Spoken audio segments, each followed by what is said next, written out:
Today we're diving into an absolute banger of a matchup that I've been dying to break down for you all.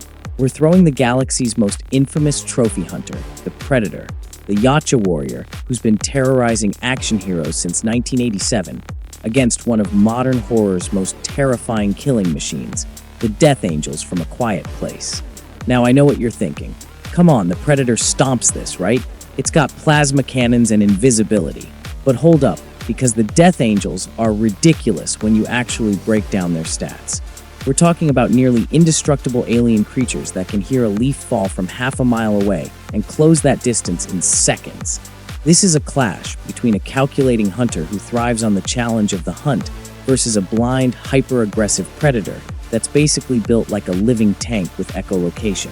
So buckle up, because we're about to get deep into the lore, the feats, the stats, and the tactics. By the end of this video, you might be surprised at just how close this battle really is. Let's start with our intergalactic big game hunter. The Yautja, better known as predators, come from a warrior culture that's been perfecting the art of the hunt for thousands of years. We're talking about a species that travels across the galaxy, specifically looking for the most dangerous prey to test themselves against. They've got a strict honor code. They don't hunt the sick, the pregnant, or the unarmed. They want a real challenge, and they collect trophies from worthy opponents. In the original 1987 film, we see a single predator tear through an elite special forces team in the jungle like they're nothing. This thing was hunting Dutch's squad, professional soldiers, and picking them off one by one. And remember, it took Arnold Schwarzenegger at his absolute peak, covered in mud, using guerrilla tactics and homemade traps to barely take it down. Barely. And even then, the Predator activated its self-destruct device with enough explosive yield to level a small forest.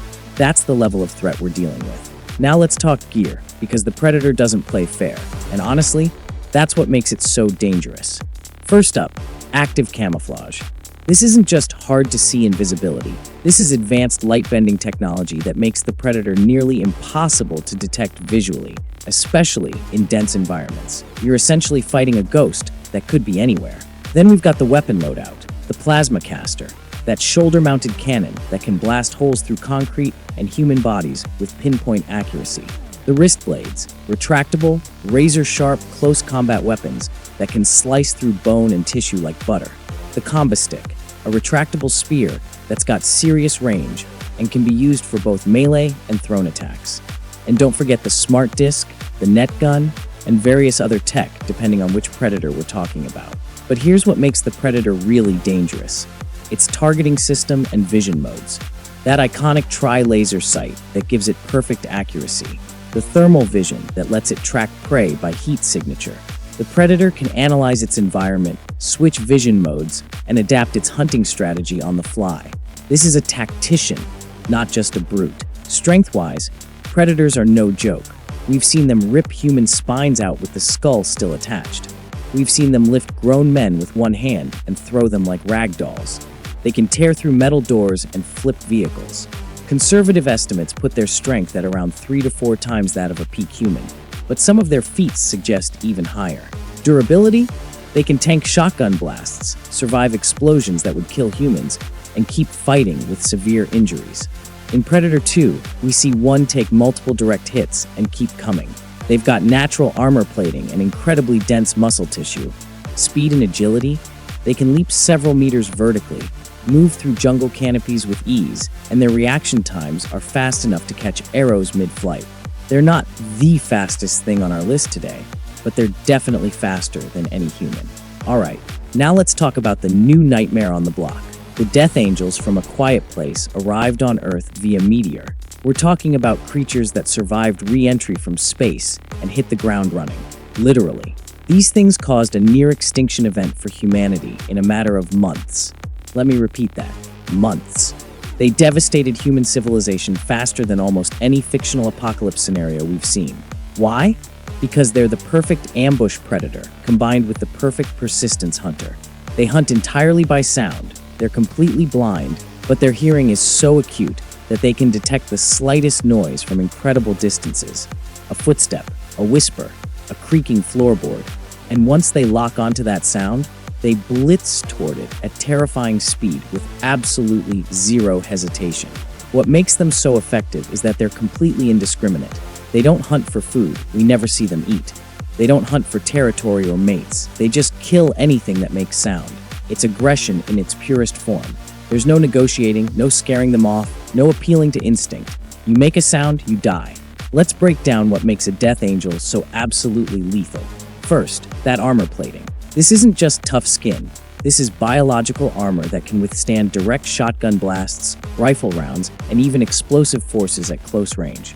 In the films, we see military weapons basically bounce off these things. Tanks, helicopters, bombs. Humanity threw everything at them, and it barely slowed them down.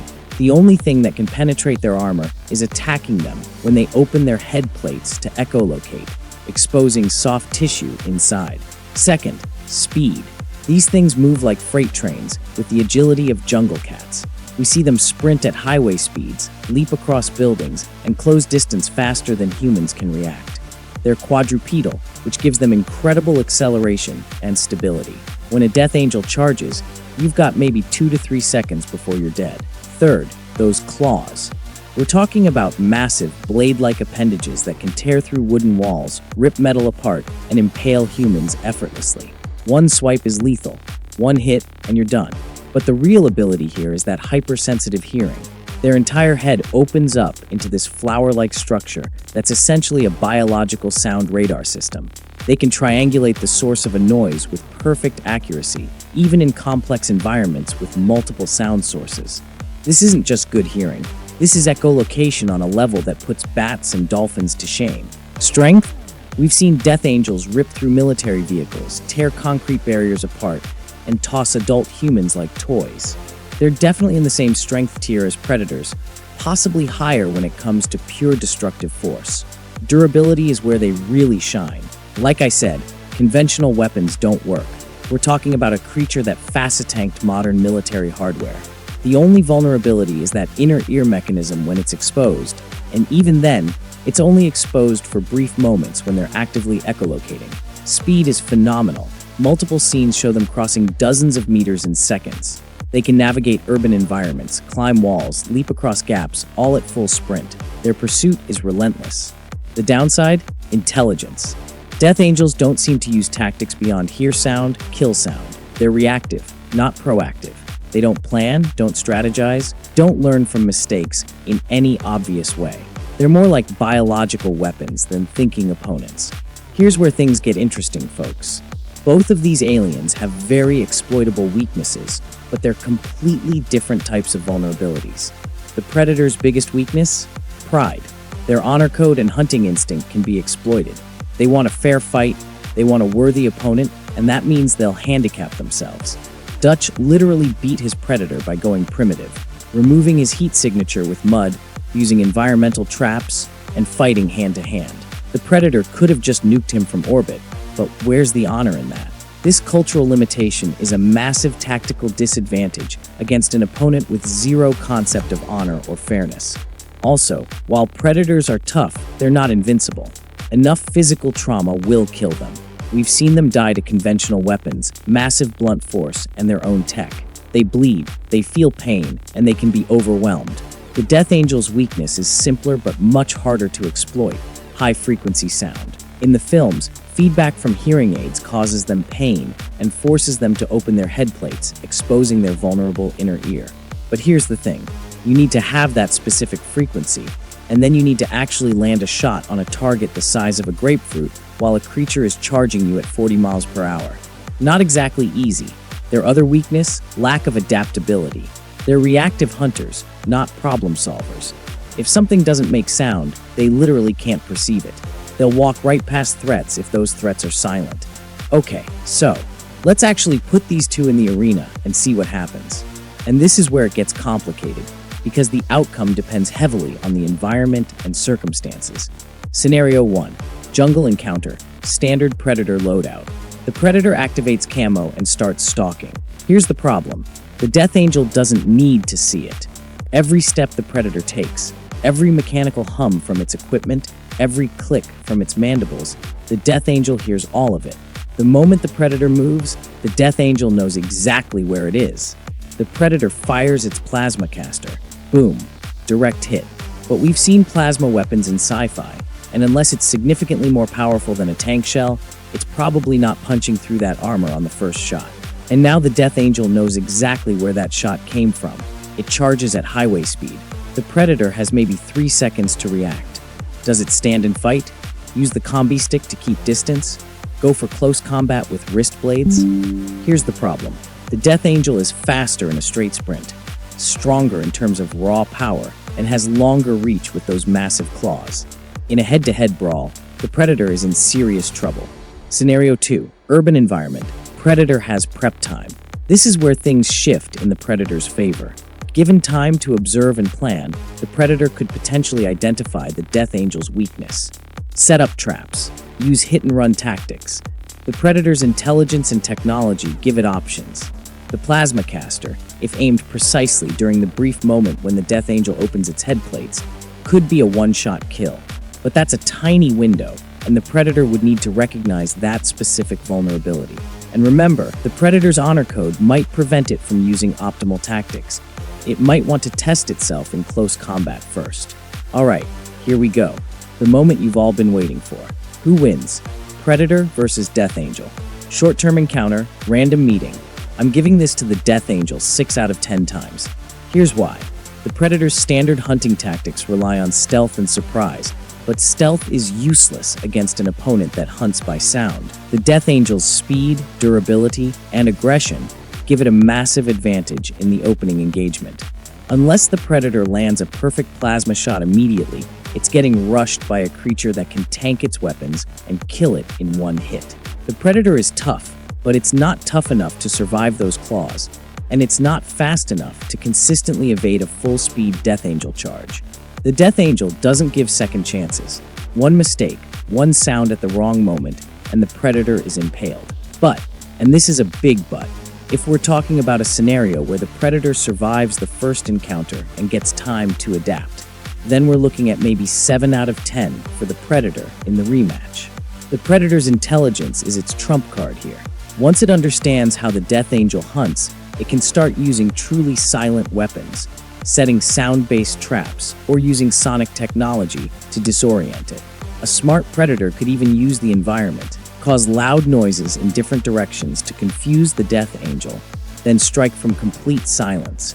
Or better yet, recognize the head plate weakness and go for a precision kill shot. Long-term survival scenario. Predator wins 8 out of 10. Why?